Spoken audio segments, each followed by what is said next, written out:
አሁንም ይሄ እግዚአብሔርን የሚያስደስተው ነገር ምንድነው የሚለውን ነገር የመመርመርና አእምሮን የማሰራት ነገር ለሬኔሳንስ ወይንም ለህዳሴ አንድ ስቴፕ ነው፣ አንድ እርምጃ ነው። ለምሳሌ በርግጥ እንደዚህ እንድንኖር ነው ወይ የሚፈልገው? ፖለቲካችን ይሄን እንዲመስል ይፈልጋል ወይ? ምንድነው የእግዚአብሔር ፈቃድ? ሃይማኖታችን፣ አካሄዳችን እንግዲህ ሃይማኖታችንን መቀየር የሚለውን አይደለም እያወራ ያለሁት፣ ግን ሃይማኖትን የምንረዳበትና የምንይዝበት የምናከናውንበት መንገድ ይሄንን መምሰል አለበት ወይ? አኗኗራችን ይሄንን መምሰል አለበት ወይ? ትምህርታችን ይሄን መምሰል አለበት ወይ?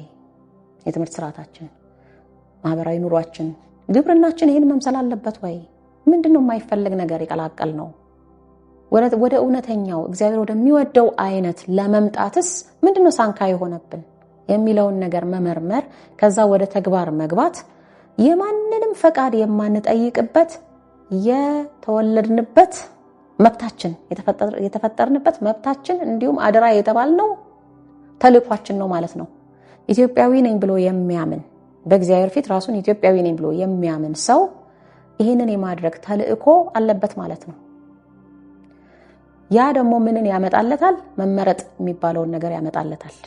ሁለተኛ ጴጥሮስ ላይ ያለችውን ያችን ቃል አንብብላችሁ ወዳታለሁ። እናንተ ግን ከጨለማ ወደሚደነቅ ብርሃን የጠራችሁ ማለትም ወደ እውነተኛው ኢንላይትመንት የጠራችሁ የእርሱን በጎነት እንድትነግሩ የተመረጠ ትውልድ፣ የመንግስትና የክህነት ወገን፣ ቅዱስ ሕዝብ፣ ለርስቱም የተለየ ወገን ናችሁ የሚለው ቃል ይፈጸምላቸዋል ማለት ነው። ይሄን ያደረገ ይፈጸምለታል። ይሄን ማድረግ የማይፈልግስ ይሄማ እንግዲህ ለአንድ ወገን ብቻ ያደላ ወይም ደግሞ ሁሉም የሚስማማበት ያልሆነ ምናምን ሊባል ይችላል። ግን ማን ተስማምቶ ያውቃል? በአንድ መርህ ላይ ሁሉም ሰው ሊስማማ አይችልም። እንደዚያማ ቢሆን ኖሮ የተመረጠ የሚለው ነገር አያስፈልገንም ነበረ። ግን ለተጠራበት ተልእኮ ራሱን አጭቶ ተቀብሎት ከራሱ ጋር አዋህዶት መንገዱን ለመሄድ ፈቃደኛ የሚሆን ሰው ፍላጎቱም አቅሙም ለእግዚአብሔር የመሰጠቱም ፍላጎት ያለው ሰው በሁሉም አካባቢ ላይ ያለ፣ ነገር ግን ሁሉም አይደለም፣ ሁሉም ሊሆን አይችልም። አስቡት እንግዲህ አሁን የድሮዋ ኢትዮጵያ እኮ የለችም። ተስፋ ቁረጡ። ኢትዮጵያ የምትባል ሀገር ካልፈረሰች ትክክለኛው ማንነታችን አይመጣም። ሐሳባዊት እኮ ነች። እነንተና የፈጠሯት ናት።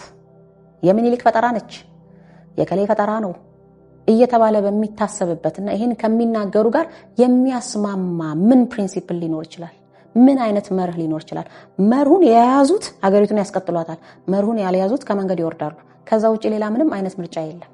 ስለዚህ ሁላችንንም የሚያስማማ ፕሪንሲፕል የሚባል ነገር የለም።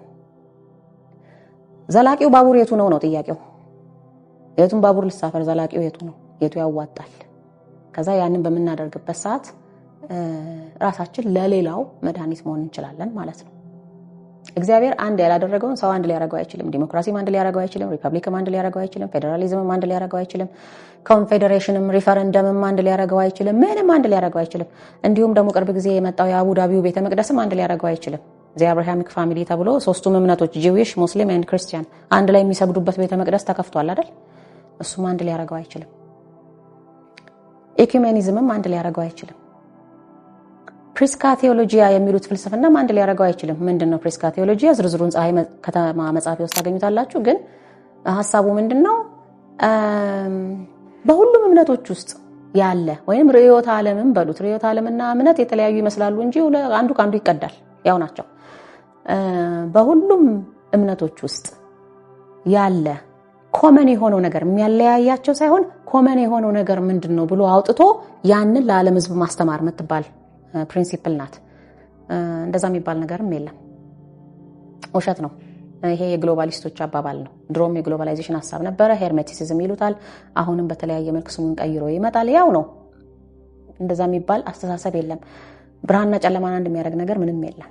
ስለዚህ በዚህ ዓላማ ራሱ አምኖበት ይዞ ወደፊት የሚቀጥል ትውልድ ዘላቂውን ባቡር ይሳፈራል ማለት ነው። የሚገርማችሁ ነገር እውነተኛው አምልኮት እግዚአብሔር፣ እውነተኛው አምላክ፣ እውነተኛው ሃይማኖት ምን ይሆን ወይም ደግሞ የቱ ነው?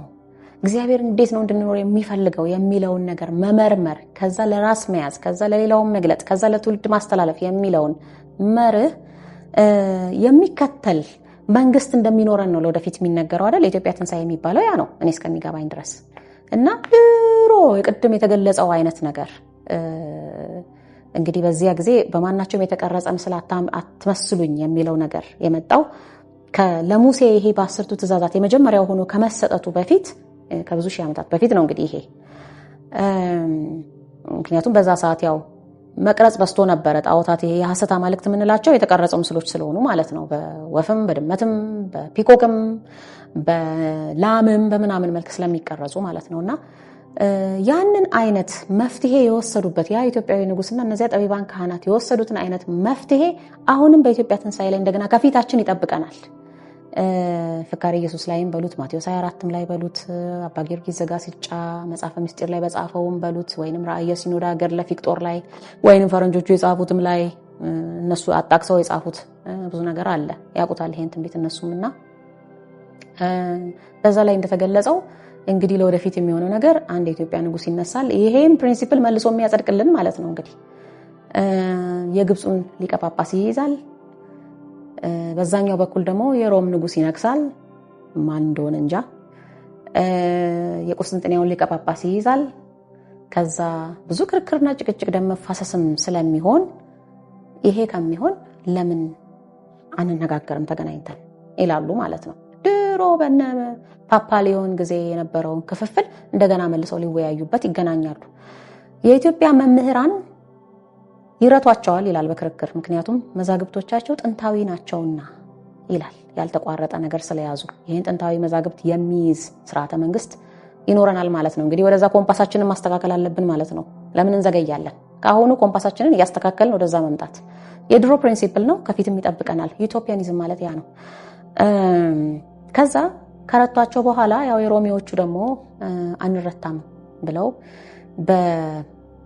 ምንድነው አልሞት ባይ ተጋዳይነት አልሸነፍ ባይነት መስዋዕትን ሰዋና የትኛው እንደሚቀበል እግዚአብሔር እኔ ብለው በሁለት ታቦት ላይ ቅዳሴ ይቀደሳል የግብፁ ሊቀ ጳጳስ በኢትዮጵያው ንጉስ ስር ሆኖ እዚህ ጋር ይቀድሳል የቁስጥንጥንያው ሊቀ ጳጳስ የሮሜን ወክሎ እዚህ ጋር ይቀድሳል ከዛ መንፈስ ቅዱስ በርግብ አምሳል የኢትዮጵያው ንጉስ ካለበት ወገን ላይ ማለትም የዛ የግብፁ ሊቀ ጳጳስ የቀደሰው ላይ ይወርዳል እና ወልድ ዋህድ የሚለው ይታወጃል የሚል ነገር አለ እንግዲህ ይሄ ልክ የኤልያስ አይነት መንፈስ እንሰዋና እኔ የሚባለው አይነት ነገር እውነቱ የቱ እንደሆነ ይገለጥ ነው እንጂ ሁሉንም ተቀበሉ ሁሉም ትክክል ነው በሉ የኔ ብቻ ትክክል አይደለ ትክክል ነው አትበሉ የሚባሉ ነገሮች ይሄ ለኦርቶዶክስ ተዋሕዶ እምነት ተከታዮች ብቻ እነሱ ላይ ብቻ የተጫነ ሌላው እኮ እንደዛ ብሎ አያውቅም የእናንተም ትክክል ነው የኛም ትክክል ነው የሚል የለም ያየን ያለ ነው እንደውም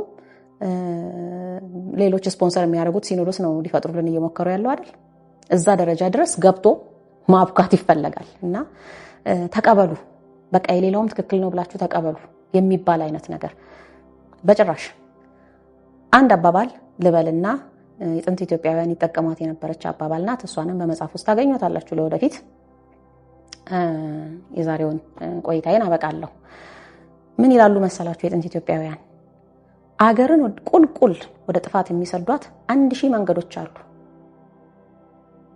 መልሶ የሚያስተካክላት መንገድ ግን አንድ ብቻ ነው ነበር የሚሉት እና በጣም ሚስጥራዊ አባባል ነው ድንቅ አባባል ነው ጠባብ መንገድ ነች ያለችን ያንን ለማድረግ እንድንችል ደግሞ እነዚህን መሰረታዊ መርሆች በደንብ መረዳትና የኛ ነው ብሎ ከራሳችን ጋር ማዋሃድ ይጠበቅብናል